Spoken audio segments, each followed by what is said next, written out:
We are now going to move into our fourth session, MythBusters, the pitch deck edition. There is an overwhelming amount of information made available about what it takes to make a quote unquote successful pitch deck.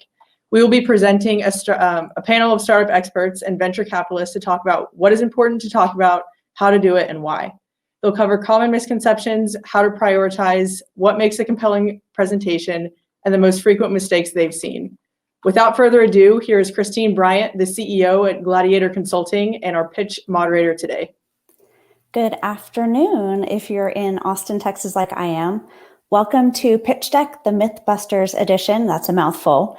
My name is Christina Bryan, and I am the CEO of Gladiator Consulting. During the past 5 years, Gladiator has worked with nearly 70 companies to put together investor and customer presentations, in addition to creating and implementing go-to-market plans.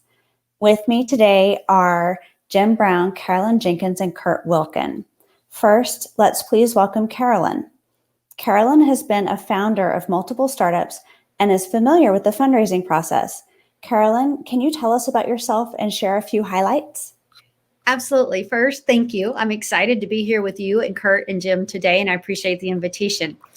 As you mentioned, I have co-founded and run multiple startups and have successfully raised money multiple times, which means I've also failed at raising money along the way. My personal style is one of servant leadership based on transparency and accountability.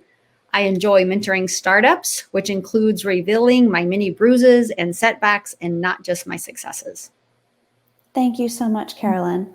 Next up, let's also welcome Jim. From leadership to strategy, Jim is committed to supporting innovation and disruption. Jim is a venture capitalist and has also been the CEO of 2 venture-backed startups. Jim, tell us a little bit about yourself and the source of your perspective on pitch decks. Sure. Thanks for having me. I've spent the last 2+ decades in the venture business, with the exception of the times where I stepped out to be a startup CEO, venture-backed companies both. So I've literally seen tens of thousands of business plans and pitches. When I started, they were just business plans and then presentations, and they sort of morphed into pitches. And my philosophy as a venture capitalist is that it's the best service industry in the world, because you get to pick your clients.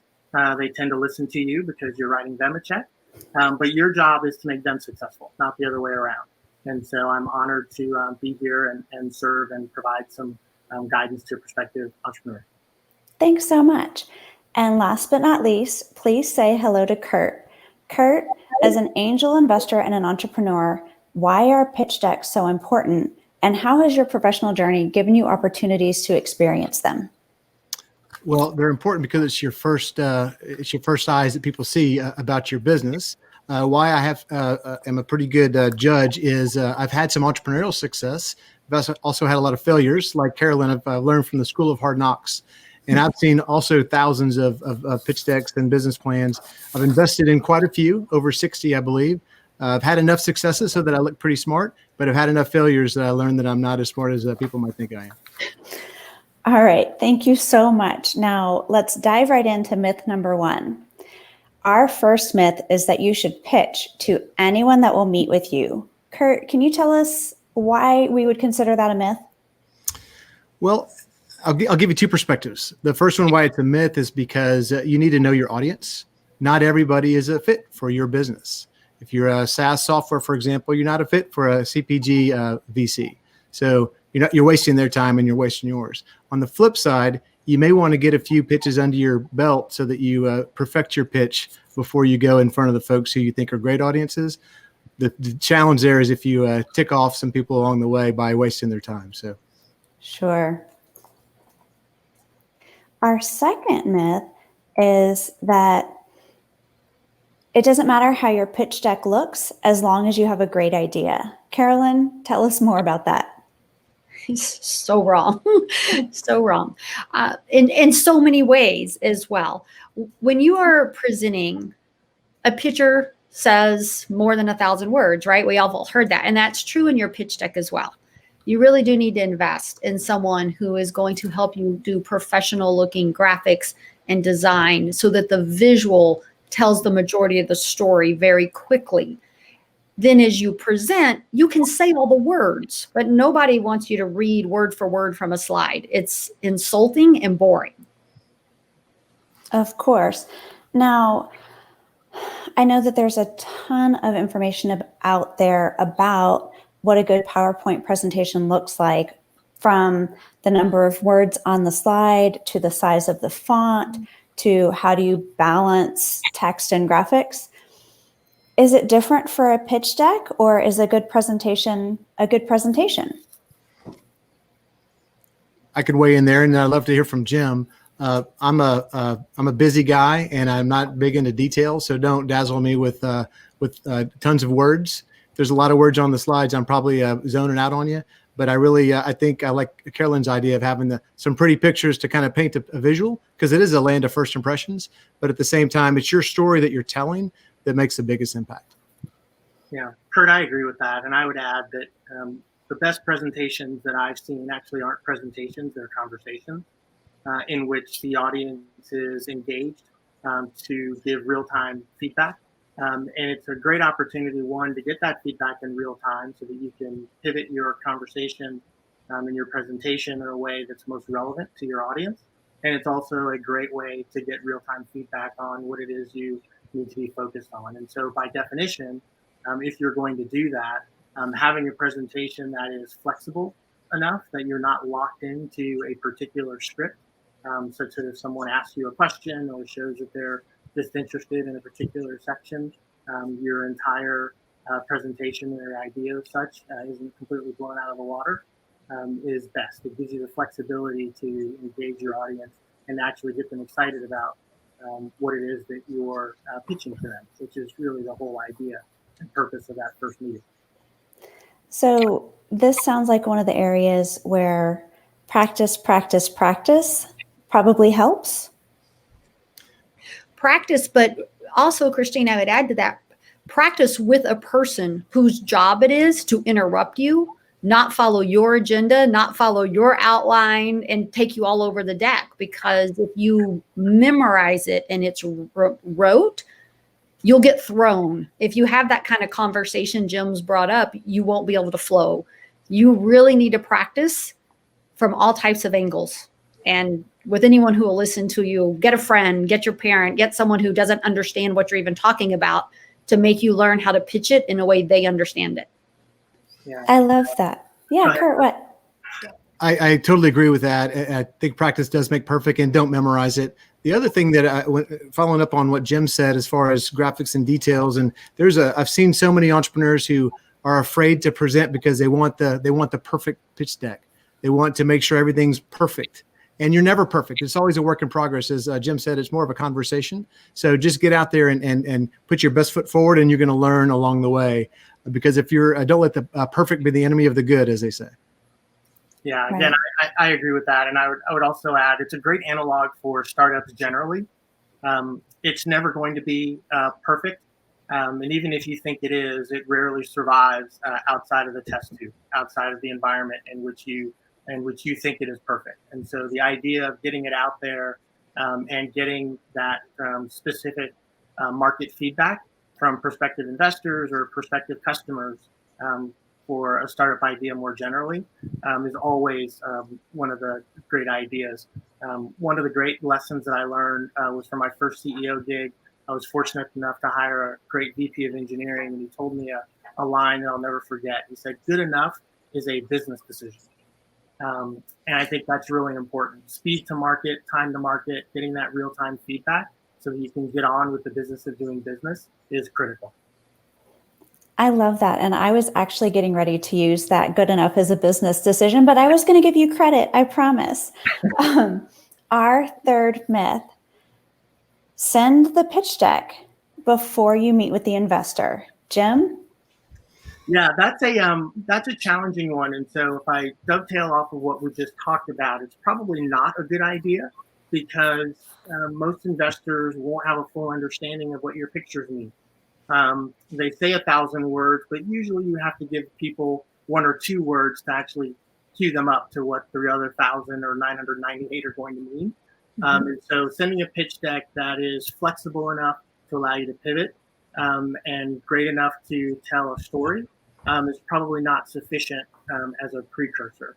And what you usually need is a one-pager or some sort of elevator pitch that allows you to get them to say, yes, I'll take a meeting. So generally speaking, the better it is to send that pitch deck, it's probably an indication that the pitch deck is too long, too wordy, and too explanatory, as opposed to what you really want to achieve when you get in front of people. So, yeah, Kurt. Just following along with Jim, I want to say hallelujah, Jim, because either the investors, for me, I'm an angel investor, so I'm not going to read that anyway, if I'm just being honest. And so you're wasting my time, or you're wasting your time, or better suited, as Jim said, you're just not going to have the details. And so I'm not going to know enough about your business. I'm going to forward that to somebody who might be a detailed person. They're not going to get it either. So I'd rather you wait and tell the story in person with me or other investors. VCs will look at more detail. They'll definitely look at the one pager, as Jim said. But the pitch deck is not going to paint a full picture.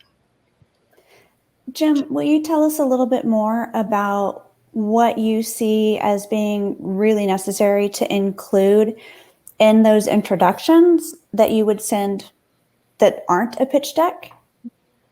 Mm-hmm. Yeah, it's a great question. And, again, for context, when I started in the venture business, as a lowly associate, it was sort of back in the days when people didn't have just pitch decks; they had business plans, and so I got to use my law school reading skills to literally read through piles of printed business plans for a long time. And so, and as I mentioned before, I've seen literally tens of thousands of business plans. I think Kurt probably gets 40 or 50 a month. Many of which he doesn't look at, but there are a bunch that he does. And so it's really important to make sure, that you know your audience, and that's a cold call versus a warm call versus a very strong introduction. And based on who that audience is, you have to get a hook. You have to be able to get them something that is intriguing enough to where they want to hear you say more about it. In front of them, or virtually, as we're doing today, given the circumstances. And so that's really important. And many times a one-pager, truly a one-pager, as opposed to a one-pager that's 5 pages. I've been guilty of the latter when working with companies, is really important. Having a genuine elevator pitch, 2-3 sentences max that you can probably get out in 30 seconds. I always prefer keeping emails short. I found that when entrepreneurs send me 2, 3, 5 paragraphs, and I don't know them or barely know them, I rarely get to that email at all because I see it and I prioritize it accordingly. And so it has to be short, to the point, very punchy. It has to give them enough information that intrigues them, but not so much information that it overwhelms them because they have other things that they're doing during the day. Can I jump in and just add? Yes, please. While the content of that email is very important, please think about what your subject line is, because if the subject line's not compelling to open, they're not going to open it. And if your subject line is pitch deck, it's going to be like, no. Yeah, and if I may add to that, it's a really good point, and it sort of circles back to the original comment about really knowing your audience, right? And so if you're sending a SaaS deal to a CPG investor, you're setting yourself up for failure right from the start. On the other hand, if you've taken the 2 minutes that it takes to go to their website, take a look at some of their portfolio companies, take a look at some of the things that they're interested in, you may find a catchphrase that resonates with them. They may have a particular domain expertise that files or fits very nicely with what it is that you're doing. And they may be more prone to open that than some random email with pitch deck as the subject line. Christine, I hear the email pitches and I get a little bit heebie-jeebie because I'm a people person and a connector. And man, I would never open a blind cold email from somebody. So I hope that the folks in the audience are trying to find a connection to that investor one way or another, whether it's you went to the same school or you were being introduced. That's the best case. And I'm also a people investor, so I'm going to invest in people based on maybe who I know that know them, or them as individuals. I was listening to a panel earlier this week where Carrie Rupp from True Wealth Ventures was talking about this same thing, about how important it is to really understand who you're approaching and why. And she said, of the 500 or so cold emails that she gets every year, the 5 or 10 that have like specific references to understanding their investment thesis. So because you invested in this company for this reason, we are like that because of, or I noticed that you don't invest in this kind of company, but here's how we might still fit into your investment theme. She said those people get time, no matter what, just because they've done a little bit of homework. Yeah. So I want to pause on our myths for just a second and deal with a couple of audience questions. And by deal with, I just mean let's talk about them. What are your opinions on pitch deck videos versus PowerPoints?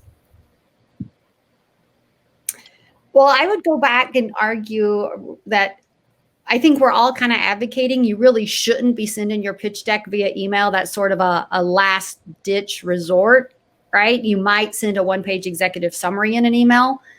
Therefore, your pitch deck, you're in person and you're there. Now, I am advising a company that in their pitch deck, they have an embedded small video because it tells a very powerful story about how their product is impactful, but it's embedded. It is, 60 seconds of an entire pitch deck, maybe even less. And I think that's okay because it's a very powerful visual message. But it would be really weird to stand up there and play an entire video instead of deliver my pitch deck. It will interrupt the natural flow, in my opinion. I've got an opinion too. Jim, do you want to go? Or Please, I'll follow you. Yeah, so I agree with Carolyn. First of all, I would use the video to try to explain a very complicated part of my product, like, because I'm not a very smart guy, so you got to really dumb those things down and give me a video. And then the other, if there's something very compelling about your history of your product. So, for example, if you're in the CPG space and you've got, you're at a fair and everybody's drinking your cocktail or your sunflower seeds or whatever you're selling. I want to see, that might help me just kind of visualize it. Or if you've got a big customer, the Department of Defense, is raving about your product on, in some video, that would be awesome too. So some sort of validation, if you will, for your product.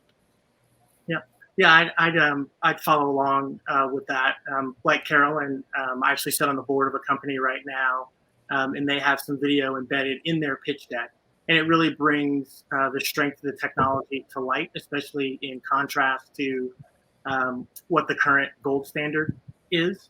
And so I think they can be useful, but they have to be strategic and they have to be short. They can't be really long, drawn out things.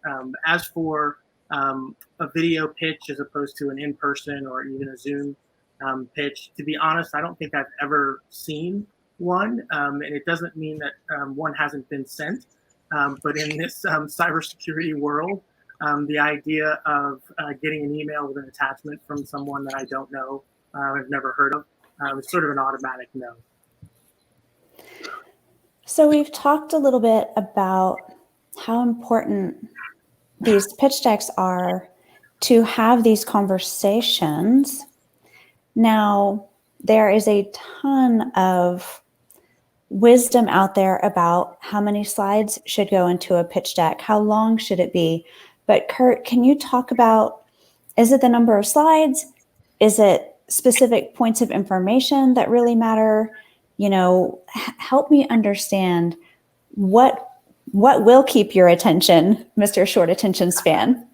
Well, we may have different opinions here, so I'd love to hear everybody's opinion. I prefer shorter deck. because again, attention span. I want to know enough about your product or service that I'm intrigued. I want to know enough again about the validation points that I'm intrigued, and then I'll probably set up a second one with a smarter person than me to really dive into your technology. That's where I would want you to come out with all your technical mumbo jumbo, but that's me. I'm not a VC. I'm not in some of the spaces that Jim and Carolyn are in, so they might have different opinions. No, actually, Kurt, I would fairly agree that as someone who's giving a pitch, you want to know your audience and know your timing. So your first pitch to anyone is really just to get the next meeting. No one's going to open up their checkbook and write you a check for one meeting. So that first pitch has got to be short, crisp, and get them interested. You might then show up with a second meeting that's a much longer deck that reiterates what you've already said and expands on it. But that first pitch needs to be brief, to the point, and get them excited. Yeah, I think that's exactly right. I'll borrow a line from a friend who's local and well-known here, Paul O'Brien, who's one of the co-founders of Media Tech Ventures. His view is, with which I agree, is who and why, then what, then how. And most companies get that wrong. They want to go straight into the what and the how, and they don't explain why it's relevant, why anyone would care, whether it's a nice to have or a must have, whether or not their hair is on fire for a problem to be solved yesterday, or whether it's aspirational.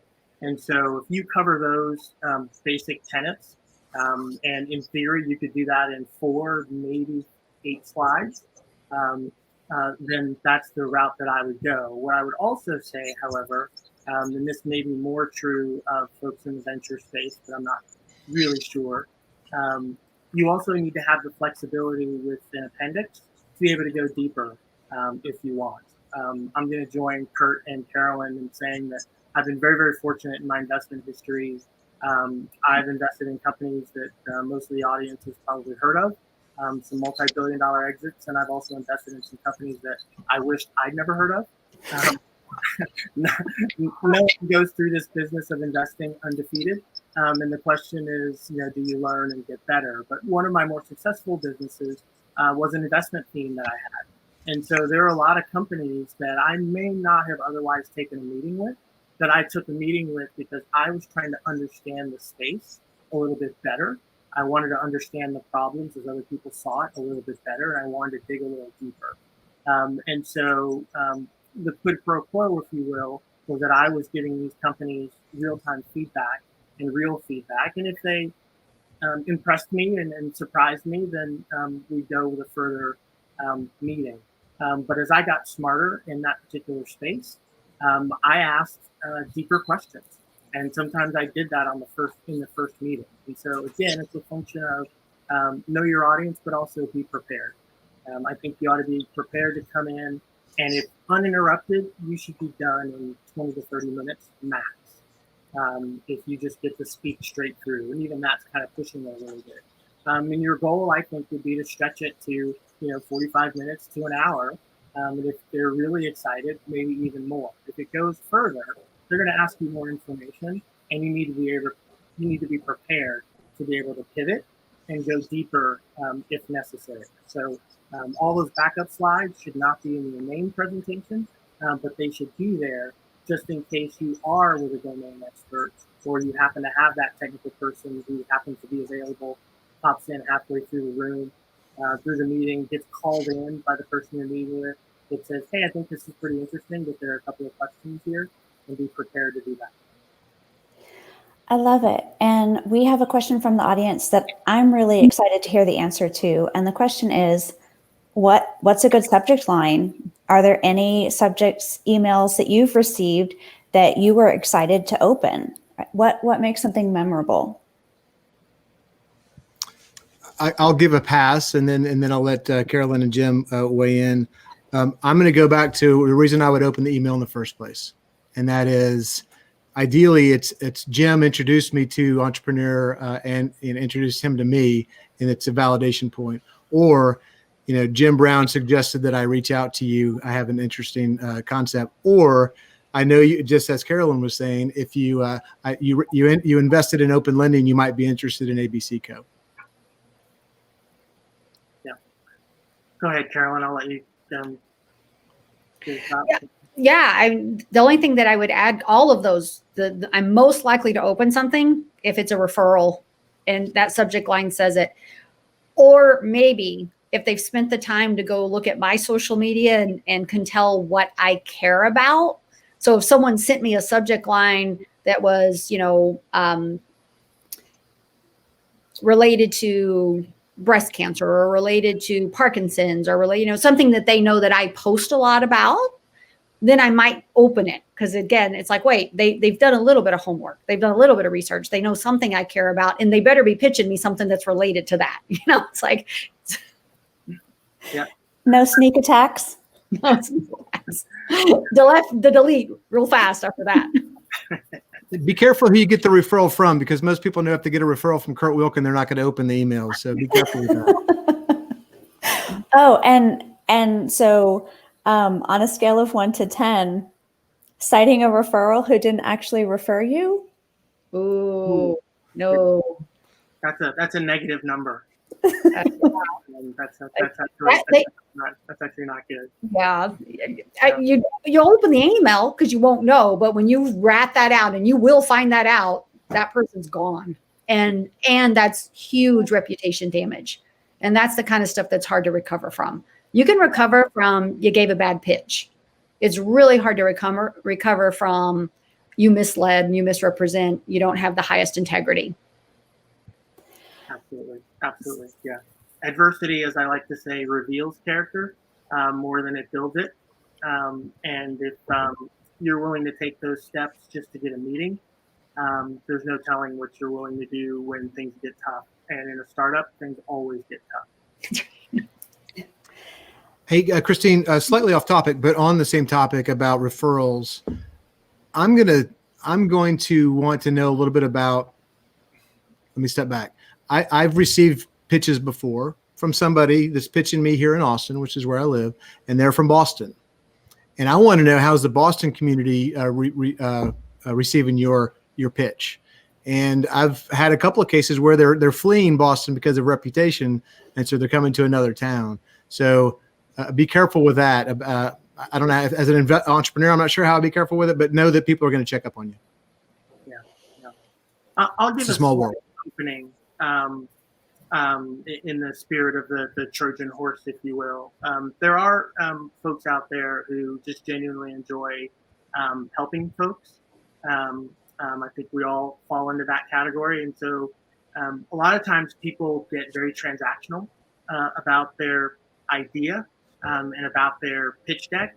And they're really not seeking out advice and counsel just for advice and counsel's sake that may be able to get them to where they want to go.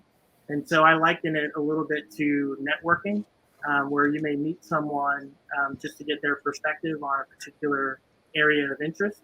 And they may not have anything that you ultimately want or need, but they may introduce you to one or two other folks, and so on and so on. And it's that second, third, fourth order connection.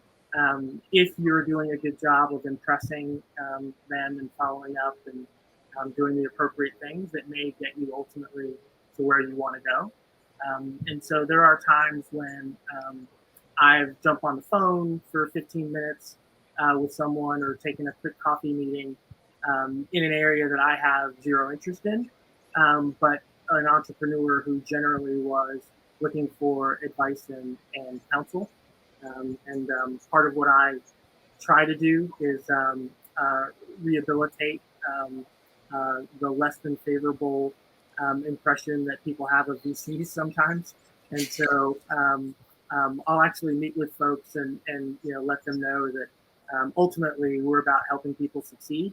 And even if I'm not the right person, I may be willing to take 10 or 15 minutes of my time to get you to the right person. And so every now and again, that works. If you do that, just be mindful of the fact that people are very busy. Be intentional, be grateful, and you can be persistent, but don't be a pest. All right. So our Rockstar panelists have already talked a little bit about myth number 5, that your pitch deck is an idea presentation. Well, actually, it's not. It's a conversation tool. So we may come back to that. But let's talk about our sixth myth. Carolyn, do exciting numbers mean that nobody's going to care about your story or your mission? Oh, absolutely not. Absolutely not. Anyone who's made investments know just the numbers that you give, they're assumptions.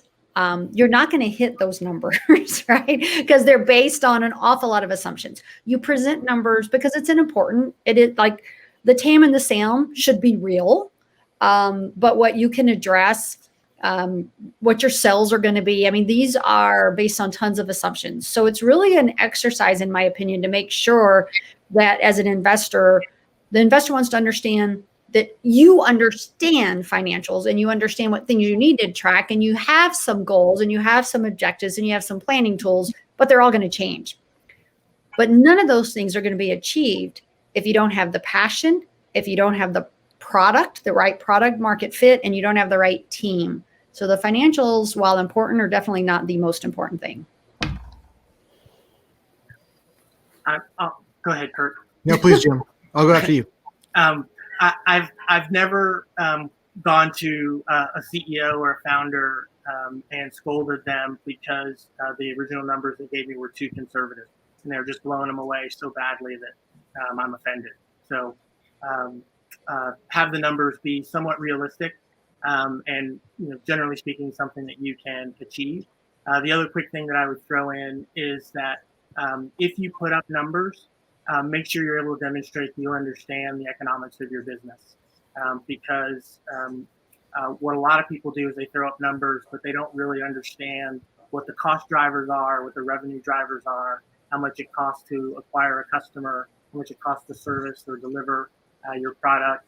And those levers or those dials, if you will, come into play because, again, people rarely hit those numbers. Life often happens, and you need to know how to pivot to slow down your burn rate or to understand how your business is running, so you know how to react when the unknown comes. I was going to say some of the same things, Jim. I would say that there's a fine line between having attractive numbers and having unrealistic numbers. So make sure you're not unrealistic. Make sure you can at least give a reason for why you've made those assumptions. The other thing I'll add, and this is probably a good time to mention this, everybody's got an opinion. Everybody you talk to, everybody you present to is going to say, you should do this, you should do that, you should do. And by the time you're done, you're not going to have any idea what your business is anymore. So keep that in mind. You don't have to try to please everybody. I look at numbers and try to see how realistic they are. I've got a partner that likes to have an ROI calculated. And if it's less than a certain amount, he won't even talk to you. But the ROI is just, BS stuff that's on paper sometimes. So just realize you're talking to a bunch of people with their own opinions, and they're not always right. So speaking of numbers and money and dollars and cents, Kurt, in your pitch deck, should you ask for as much money as you can reasonably justify? My personal opinion, especially as a founder, is I want to stage my investment that I receive, meaning I would want to take a small enough amount to validate my product or service. And then once I prove that, then I can go ask for another amount and then prove some other critical point and then go ask for more. If I ask for several $1 million up the front, I'm going to really dilute myself quite a bit. I'm going to put myself at a lot of risk. And I want to do it in stages personally. So that's how I would approach it. Yeah, I would agree with that. When people put up a number, and I think you can do this in one slide very easily, you have to put up a number and be able to justify the how much by also knowing why, what you're going to use it for, use of proceeds, how long it's going to last, what milestones you plan on hitting with that, and then based on that, what you plan to raise in that next round as a result. And you ought to have some idea of your story arc to success, how much capital you think you're going to need to raise over the life of the company. And again, what realistic milestones that you'll hit for each stage to get you to the next date of fundraising. And so the idea of going out and raising as much as you can or whatever you can without any idea of how you're going to spend it, that gets exposed fairly quickly if people start digging in. So worth doing your homework there and understanding your business so that when people ask you about it, you can articulate it. The important part to note is you don't have to be right. This is a best guess. You just have to be able to have enough rationale to justify your numbers. And one of the, Christine, I'll let you ask the question and then we can answer, but we're on the same topic about how detailed does your ask need to look. Yes, let's talk about that. What goes into that ask? I've heard Jim just mention, what does that, how much runway does that buy you? What milestones are you going to accomplish? Are you looking for a detailed breakdown, percentages of places where that money is going to be spent? What do you want to know about that money? I'm happy to go. Carolyn, you want to go first? You keep going as I'm catching my breath over here. Well, since I put you on the spot, Christine, I'll go ahead and go with, first of all, this is a pitch deck. So I don't know that the details are needed for the pitch deck itself. However, as I said before, as long as you have enough detail to support the number that you're asking for. So I would put a secondary spreadsheet, perhaps not even in the appendix, but definitely have it available to show that I've at least thought about how that money is going to be spent besides, 1/3 marketing, 1/3 whatever. So that's my perspective. Yeah, I think that's right. And again, it circles back to understanding the metrics of your business and what you need to achieve in terms of milestones and how you can massage the economics of your business to get where you want to go. Despite what you may see on HGTV, contractors always come in twice as late and double the budget. And so building some cushion in on that, but also to butcher the analogy, having an understanding of what your plan B is for those expensive marble countertops that you wanted when you start running up against your budget, and whether you want the full hardwood doors or whether or not you can get away with the hollow doors, or the little details.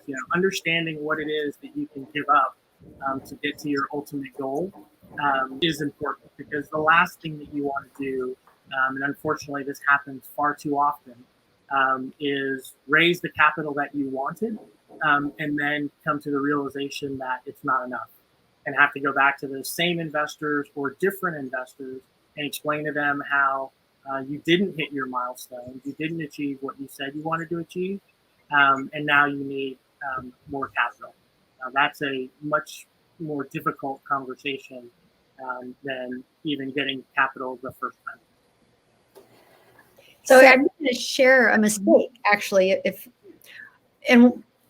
With one of the companies I co-founded, when we raised our Series A, we actually, as we got further along in the process and into due diligence, we did a very detailed spreadsheet. Because again, we're past initial pitch. We did this very detailed spreadsheet. We closed this deal. We brought in a Series A. When we went back to our spreadsheet, we went through this entire process without anyone realizing that we were a software company that had built nothing in our financial model for a support desk. Not one person, not $1. And maybe that says as much about us and our mistake as our investor and the fact that they didn't catch it either. So it's good to have a cushion, to Jim's point, because even when you're in the weeds, you're going to make a mistake. But you do have to kind of know at a high level, like what's going to product, sales, again, if you're packaging, what's it going to take you to get it to market, et cetera. But that was a pretty big oops on our part. All right, now it's my turn, because I'm the moderator and I get to do this, to put the panelists on the spot. The most important slide in your pitch deck is, and I want you each to take a turn filling in the blank. Jim, will you go first? Sure. I think the most important slide in the pitch deck is why it matters. As I said, there's the who and the why, but there are a lot of folks who come up with great ideas in a bubble, and they haven't really stress tested it in the marketplace. and they come up with something that's really aspirational, or they figured out that they think that it's a problem that needs to be solved, and they really haven't validated it in the marketplace. And so really having that understanding and that conviction that it either is a hair on fire, must have, if you built it, people would buy it yesterday, or something that is so aspirational, but achievable, and you're in front of the right people who would buy into that vision, then I think with some questioning and some digging below the surface, it starts to fall on its face. I'm an MBA, and they're almost like who isn't these days, it seems like.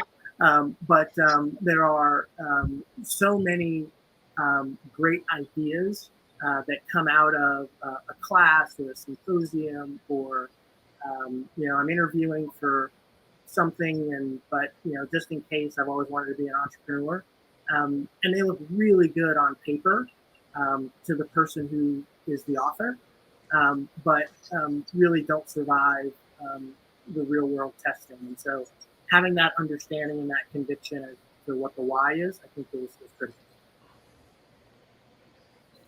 All right, Carolyn, will you go next? Most important slide is? I agree. It's the why. And for me, it's why does the world need this solution? But also, why are you passionate enough about this solution to survive a startup? Because they're hard and there are a lot of setbacks. And what is going to keep you so driven that you're going to get this to the world? Kurt, agree, disagree? I totally agree. I'll expand it slightly. I want to know the story. And so that's part of why. It's part of why it's passionate for you. It's why the world needs it. All the things that Carolyn just said. And I'm a sucker for the story. So I want to hear the story.